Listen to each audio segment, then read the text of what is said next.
नमस्कार मंडळी, लक्ष्मीच्या पावलांनी या मालिकेच्या पुढील काही भागांमध्ये आपल्याला जबरदस्त असा ट्विस्ट बघायला मिळणार आहे। तर मित्रांनो, आतापर्यंत आपण बघितलं की कशा प्रकारे सरोजने आता ऍक्सिडेंटचं सत्य सगळ्यांसमोर आणलेलं असतं आणि कलाला हे सीसीटीव्ही फुटेजद्वारे दाखवलेलं असतं की तो अद्वैतच होता ज्याने तुझ्या काकांचा ऍक्सिडेंट केला। माझ्या अद्वैतकडून त्यावेळी खूप मोठी चूक झाली होती आणि त्यासाठी मी आता तुझी माफी मागते असं काहीतरी बोलून सरोजने आता कलाला तो भूतकाळ सांगितलेला असतो।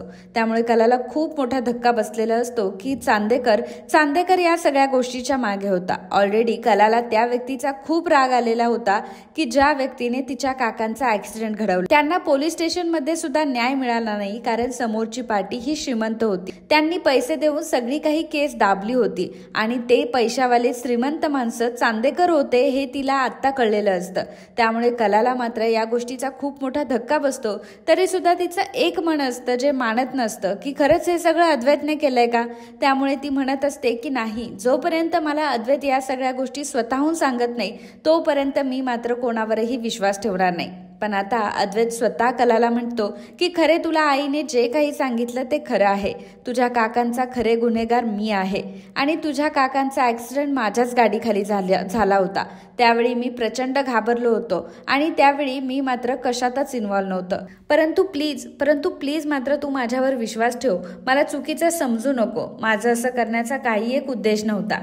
त्यावेळी आता कला मात्र अद्वैतच्या सनसनीत कानाखाली लावते कारण तिला खूप राग आलेला असतो। मागे घडलेला भूतकाळ हा तिच्यासमोर उघड झालेला असतो आणि ज्यावेळी काका जग सोडून गेले होते तेव्हा चांदेकरांवर किती मोठं संकट आलं होतं। आमच्या घरीची परिस्थिती डगमगली होती। त्यानंतर माझे सगळ्यात लाडके काका सोडून गेले होते। या गोष्टी कलाला आठवतात। त्यामुळे कला आता प्रचंड चिडलेली असते आणि चिडूनच तिने आता अद्वैतच्या कानाखाली मारलेली असते आणि अद्वैतला ती म्हणते की अद्वैत, आता मात्र मी तुला कधीही माफ करणार नाही। मला या गोष्टी माहीत नव्हत्या। कदाचित आपल्या लग्नाच्या आधी जर मला या गोष्टी माहीत असताना तर मी एक वेळ मरण पत्करलं असतं, परंतु मी मात्र तुझ्यासोबत लग्नाला बसले नसते। पण मला तुझ्याबद्दल हा भूतकाळ माहीत नव्हता। तुला वाटत असेल ही साधी गोष्ट आहे, परंतु माझ्यासाठी मात्र ही फारच सेन्सिटिव्ह गोष्ट आहे आणि त्यामुळे मात्र मी या गोष्टीसाठी तुला कधीही माफ करणार नाही चांदेकर। कारण माझे काका माझ्यासाठी काय होते हे तुला नाही माहिती आणि त्यांचा तू जीव घेतलायस। एका अर्थी तू त्यांचा खून केलायस आणि मी तुला माफ करू असं तुझं म्हणणं आहे? मी तुला माफ करणं शक्यच नाहीये। अद्वैत आता रडायला लागलेला असतो। अद्वैत अक्षरशः रडकुंडी येतो आणि कलाला तो म्हणत असतो की खरे मला माहितीये माझ्याकडनं खूप मोठी चूक झाली। मी तुमच्या सगळ्यांचा खूप मोठा अपराधी आहे। आता अद्वैत हा संगीता आणि दिनकरकडे जातो। त्यांना म्हणत असतो की मी तुमचा देखील अपराधी आहे। मला ही गोष्ट माहीतच नव्हती की ते तुमच्या घरातले पर्सन आहे किंवा तुमच्या घरातले व्यक्ती होते। मला ही गोष्ट आता समजतीये, नाहीतर मी आधीच तुम्हाला याबद्दल सांगितलं असतं। संगीताचीही तो माफी मागत असतो, संगीताला माफ करा असं म्हणत असतो। त्यावेळी संगीताला काय रिॲक्ट करावं हेच कळत नसतं। कलाला मात्र प्रचंड अद्वैतचा राग आलेला असतो। या सगळ्या गोष्टी अशा पद्धतीने बाहेर येतील याचा कधी कलाने विचारही केलेला नसतो आणि कला त्यामुळे प्रचंड टेन्शन मध्ये असते आणि ती अद्वैतला म्हणते की चांदेकर, खरं तर मला वाटलं होतं रे की तू बदललायस म्हणून। आपण दोघांनीही निर्णय घेतला होता की एकमेकांपासून सेपरेट व्हायचं, एकमेकांना डिवोर्स द्यायचा। परंतु ज्यावेळी कोर्टाने मात्र आपल्या दोघांना एकत्र ठेवण्याचा निर्णय घेतला होता त्या निर्णयाने कुठेतरी मीही सुखावले होते, कारण मला तुझ्यासोबत काही क्षण घालवायचे होते। आनंदाचे शेवटचे क्षण का होईना तुझ्यासोबत घालवायचे होते। पण या सगळ्यातून मला एक गोष्ट समजली होती की तू बदललायस। मला कुठेतरी ह्या दिवसांमध्ये वेगळा चांदेकर पाहायला मिळाला होता। मला वाटलं होतं की चांदेकर खरंच माझ्यासोबत संसार करण्याचे स्वप्न बघतोय का, परंतु मी बरोबर नव्हते। मला कळतंय की चांदेकर संसार करण्याच्या लायकीचाच नाहीये।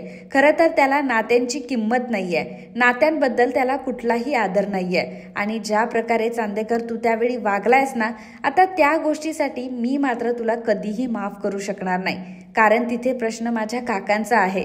पैसा देऊन आणि पैशांनी तुम्ही सगळे मॅटर सॉल्व्ह केले, तुम्ही सगळी केस दाबली, परंतु आता अद्वैत तू मला दाबू शकत नाही आणि मी आता तुला डिवोर्स देणार, मला तुझ्यापासून डिवोर्स हवाय असं कलाने आता स्पष्टपणे सांगितलेलं असतं. कला आता स्पष्टपणे सांगते की तसाही आपल्या नात्याचा उद्या शेवटचा दिवस होता आणि उद्यापर्यंतच कोर्टाची तारीख होती. तर आता मात्र मी तुझ्यासोबत चांदेकरांच्या घरी सुद्धा येणार नाही, परंतु तुला घरी मात्र कोर्टाची नोटीस आलेली असेल असं कलाने अद्वैतला ठामपणे सांगितलेलं असतं. कारण अद्वैतवर तिला प्रचंड राग आलेला असतो आणि काकांचा अद्वैतच हत्यारा आहे हे तिला समजलेलं असतं. ही गोष्ट ती स्वतः पचवू शकत नसते. अद्वैतला खूप वाईट वाटत असतं, कारण अद्वैतने सगळी काही तयारी केलेली असते कलाला प्रपोज करण्याची, परंतु तसं काही घडलेलं नसतं आणि हे भलतंच सगळं काही घडून गेलेलं असतं. सरोज, रोहिणी आणि नयनाच्या प्लॅन प्रमाणे सगळं घडलेलं असताना त्या तिघींनाही खूप आनंद होत असतो. फायनली अद्वैत आणि कलाचा डिवोर्स होतोय म्हणून त्या तिघीही खूप हसत असतात. त्यांच्या अगदी सगळं मनासारखं झालेलं असतं. त्यांचा डाव आता पूर्णपणे सक्सेसफुल झालेला असतो आणि सरोजच्या डोक्यावरचं खूप मोठं ओझं आता खाली गेलेलं असतं. तिला अद्वैत आणि कलाचा जो डिवोर्स घडून आणायचा असतो तो डिवोर्स मात्र आता होणार असतो. त्यामुळे मात्र सरोज भलतीच खुश असते. मग सरोज आता पुन्हा तिच्या नव्या रूपात येते आणि ती कलाला म्हणते की काय ग, अगं माझा मुलगा तुझी एवढी माफी मागतोय, सांगतोय तुला की चुकलंय त्याचं, मी सुद्धा म्हटले की आमचं चुकलंय, तरी सुद्धा तुला ऐकून घ्यायचं नाहीये, तरी सुद्धा तुला आम्हाला माफ करायचं नाहीये का? तेव्हा कला म्हणते की सरोज मॅडम मला सांगा ना, मी तुम्हाला कसं माफ करू? अहो आतापर्यंत मला तुमच्या घरामध्ये कुठल्या गोष्टीची शिक्षा मिळते? तर आमचं लग्न ज्या पद्धतीने झालंय त्याची. तुम्ही अजूनही माझ्यासोबत कधीच नीट बोलला नाहीत, कधी मला सुनेचा दर्जा सुद्धा दिला नाही. का बरं?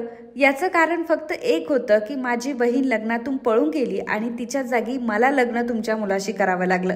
त्या गोष्टीचा राग अजूनही तुमच्या मनामध्ये आहे, त्या गोष्टीचा राग अजूनही तुम्ही विसरला नाही आहात. आम्ही तुमच्यासोबत फसवेगिरी केली असं तुमचं म्हणणं आहे आणि त्या गोष्टीमुळे अजूनही मला चांदेकरांच्या घरामध्ये सुनेचा दर्जा कधीच मिळाला नाही.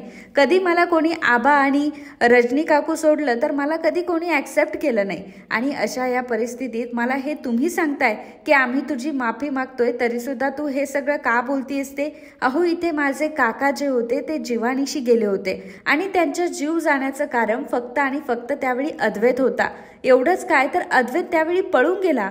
मी एक वेळ म्हणते की अद्वैतच्या हातून झाला असेल अपघात, परंतु त्याने असं पळून जायला नको होतं, त्याने आमच्या समोर यायला हवं होतं, परंतु तुम्ही मात्र आमच्या समोर देखील आले नाही. आमच्या समोर न येताच पोलिसांना पैसे देऊन सगळं प्रकरण तुम्ही दाबून टाकलं आणि मग या सगळ्या गोष्टींसाठी मी तुम्हाला इतक्या लवकर माफ करावं असं तुम्हाला वाटतंय का सरोज मॅडम? असं जर तुम्हाला वाटत असेल तर ते एकदम चुकीचं आहे. मी या गोष्टीसाठी तुम्हाला कधीच माफ करू शकणार नाही.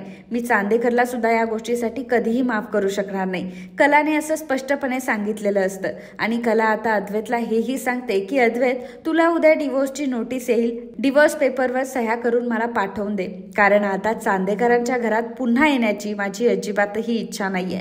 आबांना या सगळ्या गोष्टींचा तर काहीच अर्थ लागत नसतो. आबांना आधीही काही माहीत नसतं, कारण सरोजने त्यांच्यापासून लपून ठेवलेलं असतं. आबांना माहीत नसतं या सगळ्या प्रकरणाबद्दल, तो व्यक्ती कोण आहे याबद्दलही आबांना काही जाणीव नसते, फक्त ऍक्सिडेंट झाला एवढं माहीत असतं. परंतु आबा कलाला म्हणतात की पोरी मला या गोष्टीबद्दल काहीच माहीत नव्हतं, याबद्दल मला काहीही इन्फॉर्मेशन नव्हती. खरं तर मला हे सगळं माहीत असतं तर मी मात्र अद्वैतला एवढी मोठी चूक कधीच करू दिली नसती. आणि तू आता इथे बरोबर आहे कला, तुझं म्हणणं मला पटतंय.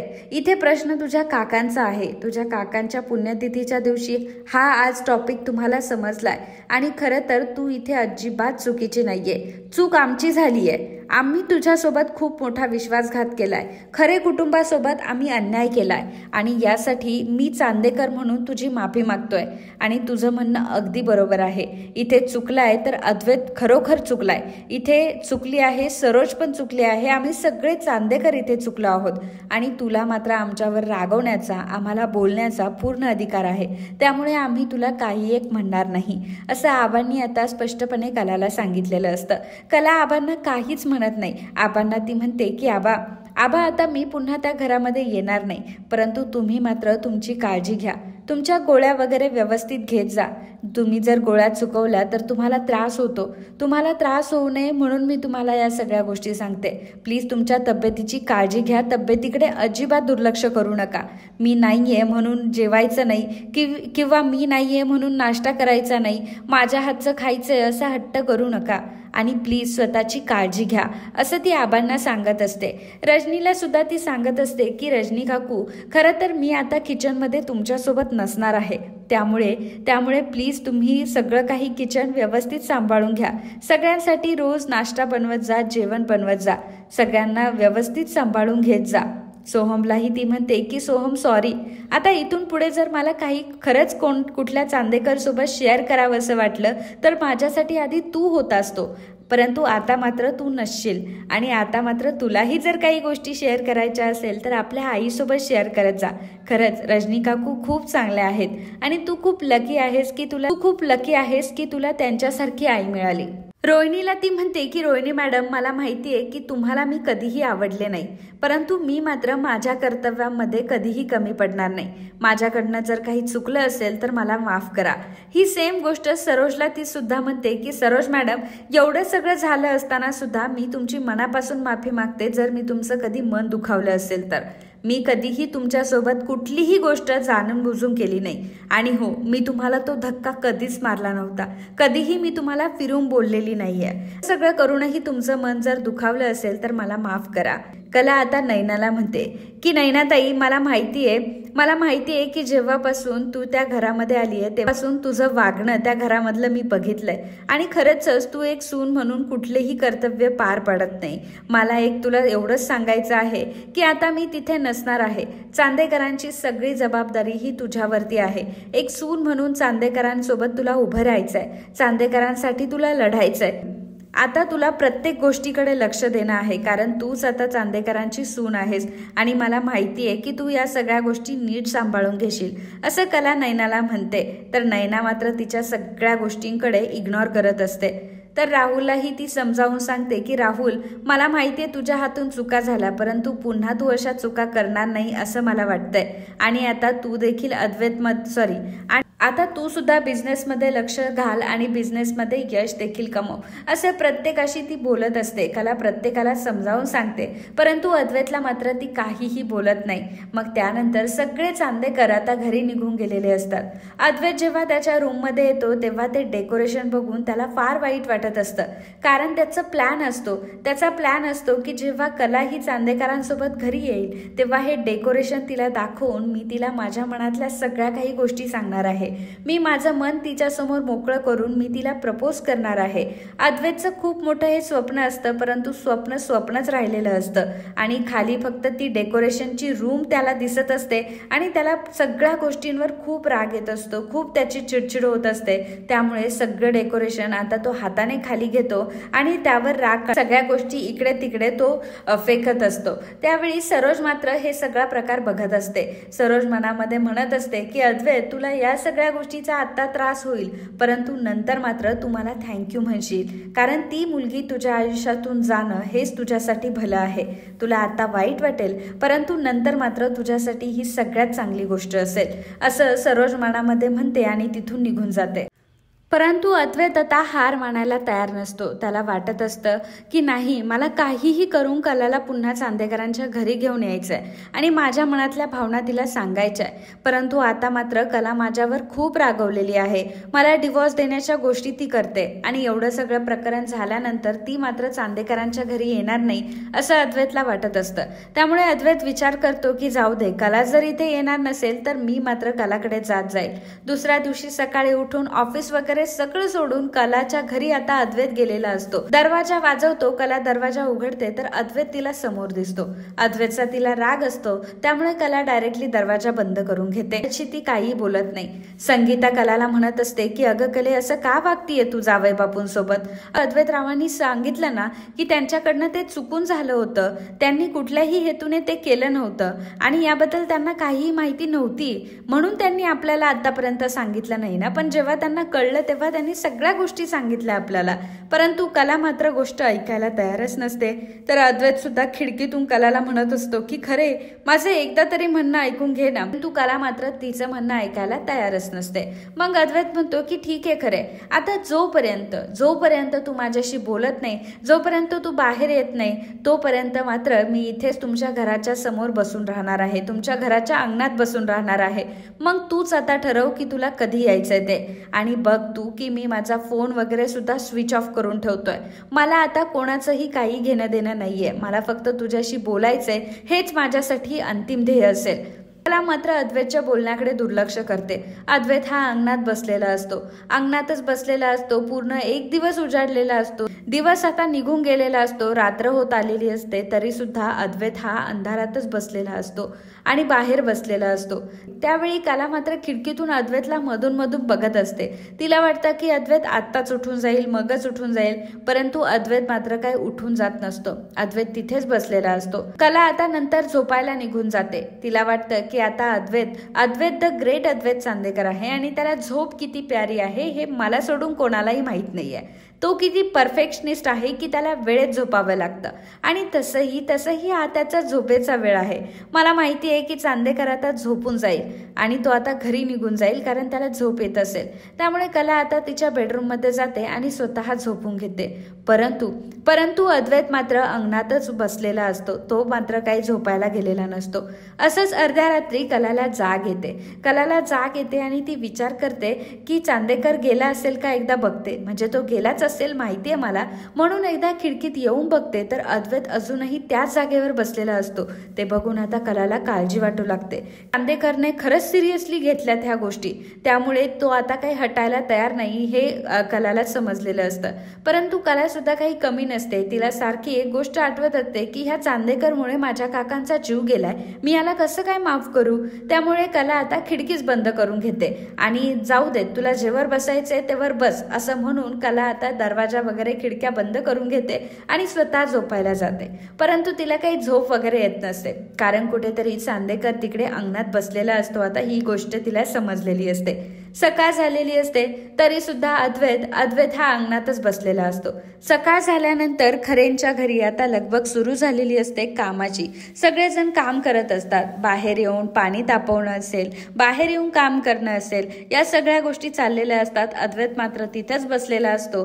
तर संगीताला मात्र खूप वाईट वाटत असतं की जावई बापूंना ती असं बघू शकत नसते आणि अद्वैतवर तिला दया येत असते. परंतु कला मात्र ऐकायलाच तयार नसते. कला मात्र अद्वैतला पूर्णपणे इग्नोर करत असते आणि त्याच्यापासून निघून जाते. तरी सुद्धा ती त्याच्यासोबत काहीही बोलत नाही. तर इकडे चांदेकर मात्र सगळे आता वैतागलेले असतात. रात्रभर अद्वैतला फोन करत असतात. अद्वैतचा काहीही तपास नसतो. सरोजही आता घाबरायला लागलेली असते की नक्की अद्वैतला झालं तरी काय असेल आणि अद्वैतचा फोन का लागत नाहीये. अद्वैतचा फोनही स्विच ऑफ आहे. रात्रभर तो घरी आला नाहीये. त्यामुळे आता सगळेजण घाबरत असतात.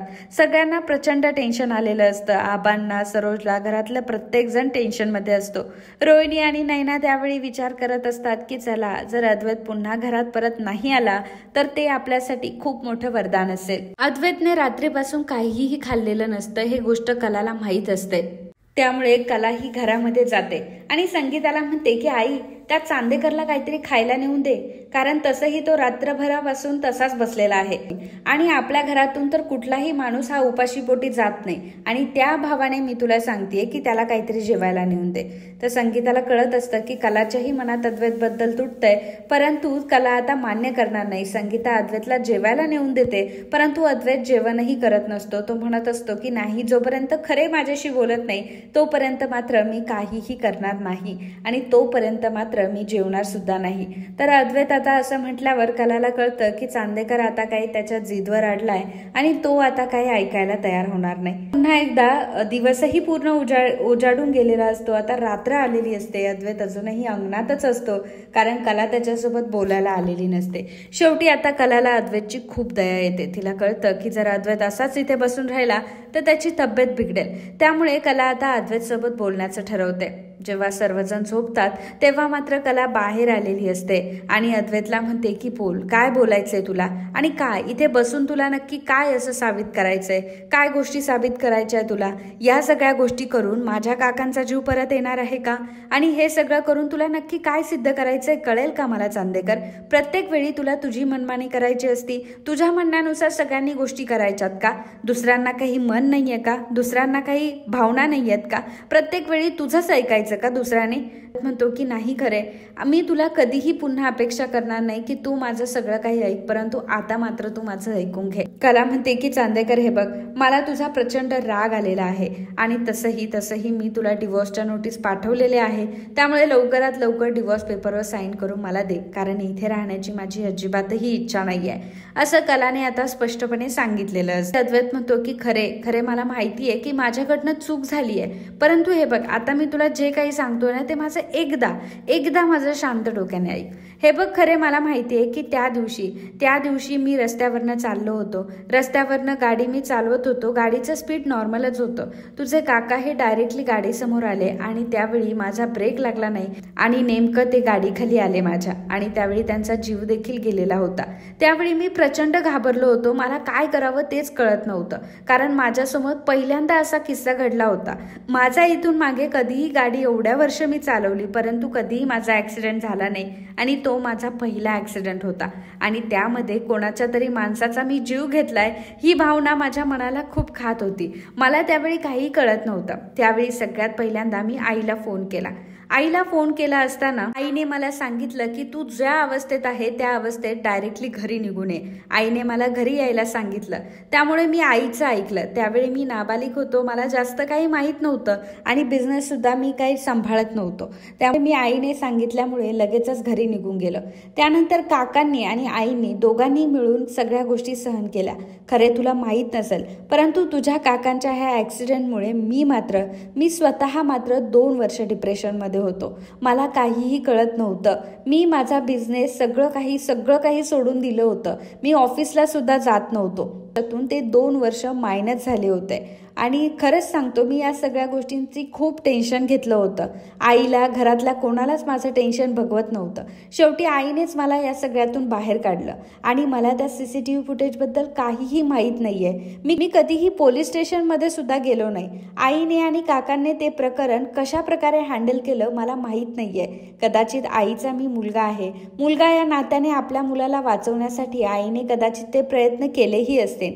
आईनेच ते सगळे पुरावे लपून ठेवले असतील किंवा पोलिसांना ते दाखवले नसतील. पोलिसांच्या मदतीने ही केस दाबली असेल. परंतु खरे मी तुला शपथ घेऊन सांगतो की खरंच मला याबद्दल काहीही माहिती नव्हतं, कारण मी स्वतः त्यावेळी डिप्रेशनमध्ये होतो. मी माझ्या खोलीच्या बाहेर येतच नव्हतो. त्या सगळ्या गोष्टींची मी खूप धास्ती घेतली होती आणि मी खरंच सांगतो की मला त्याबद्दल काहीच माहीत नव्हतं. अद्वैत आता कलाला सगळं काही सांगतो. तर कलाला आता अद्वैतच्या बोलण्यावरून एक अंदाज आलेला असतो की अद्वैत जे काही बोलतोय ते खरं बोलतोय आणि आतापर्यंत तिने अद्वैतला चांगलंच ओळखलेलं असतं.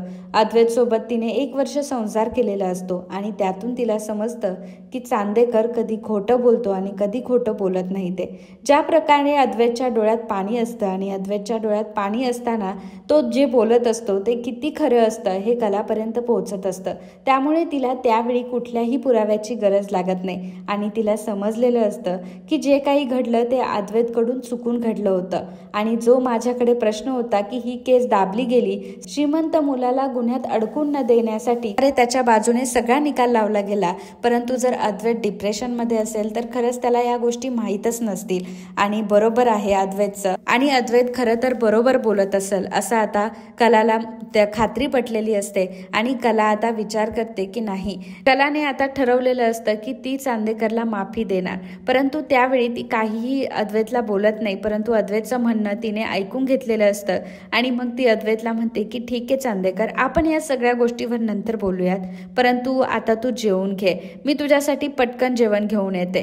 तेव्हा अद्वैत म्हणतो की खरं सांगू मला खूप भूक लागली आहे. तेव्हा कला म्हणते की हो मला माहिती आहे तुला भूक लागली आहे, पण मला एक गोष्ट कळत नाही, एवढा कसा काय रे तग धरलास तू? म्हणजे तुला नाश्ता जरी वेळेवर नाही आला तरी तुझी एवढी चिडचिड होते आणि आता तुझी चिडचिड नाही झाली. तेव्हा अद्वैत म्हणतो की खरे सगळ्या गोष्टी आता कळायला लागलात ग, चिडचिड का नाही झाली याचं उत्तर सुद्धा मी तुला देणार आहे, लवकरच मी तुला ते उत्तर देईल, असं अद्वैतने कलाला सांगितलेलं असतं. त्यामुळे कलाही त्याचा विचार करत असते की नक्की अद्वैत मला काय सरप्राईज देणार आहे.